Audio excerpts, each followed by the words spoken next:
Hi, I'm John Piccarello, Chief Leadership Officer at Lions Pride Leadership Company. And today I'd like to talk to you about the difference between judgments and observation. Now, on the surface, it may not seem like much, but they're vastly different when it comes to communication and connecting with people. If you're making a judgment, what you're actually doing is you're making an assumption, and it's not actually a reality. It's coming from your point of reference or your point of view. But making an observation means you're perfectly present and you're making observations of what is there and you're listening to what is actually being said, and you're reserving judgments till later. So in these two, it's important you're connecting with people. When you are observing someone, you're learning. When you're listening, you're actually learning. But when you're making judgments as to what someone's saying or what someone's doing or how they're carrying themselves, you may not actually be connecting because you're operating from your preference or your point of view.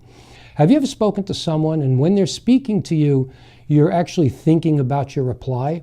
If that's what you're doing, then you're going to fall into an area of judgments because you're assuming you already understand what they mean. But in communication, we need to listen and receive what the person's saying, and that will allow you into their world. And that's really the whole thing about communication. Now, we're going to do a little test so you can see whether you are observing or making judgments. So in front of me, there is a picture right now, and there is a woman seated at a desk.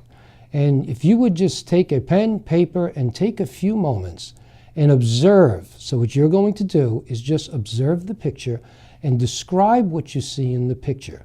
Take a few moments. Now, how did you do? When you were writing, I'd like you to take a look at your list. The things that you listed, are those the things that you can see in the picture? Can you observe those things, or are they intangibles? In other words, did you assume the woman was probably a professional woman, or she was a district court judge, or maybe she was an attorney? Those would be assumptions because those aren't obvious from the picture. However, if you were observing, then what you were doing, you were in present, or you were in the reality that you saw there were books on the bookcases. You saw that she was wearing glasses. She was holding a pen. You might have noticed what she was wearing. Those are observations. Those are important because when someone is speaking to you, rather than trying to decipher what they mean, by observing the words that are being said, meaning listening, you are actually hearing their heart. And you could actually feel what they're saying. But if you're judging, then you're trying to anticipate what the person is going to say next, which may or may not be so. So, in going on further with this, I'd like you to just take a few moments the next time you sit down and you're speaking with someone and practice being present in the moment, being engaged with what they're saying and not what you are thinking. So I've done that many times myself and got preoccupied. I'll leave you with this. Have you ever spoken to somebody and you noticed their eyes almost glazed over?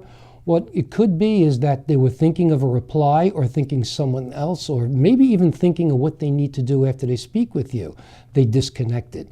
Well, that happens when we do the same thing. People could see that in us.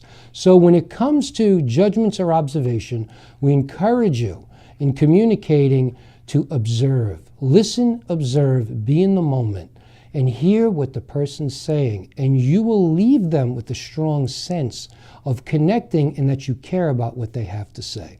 I hope this has helped you. So further, we'll be back to detail a little more on that. So I want to thank you for spending this time with us.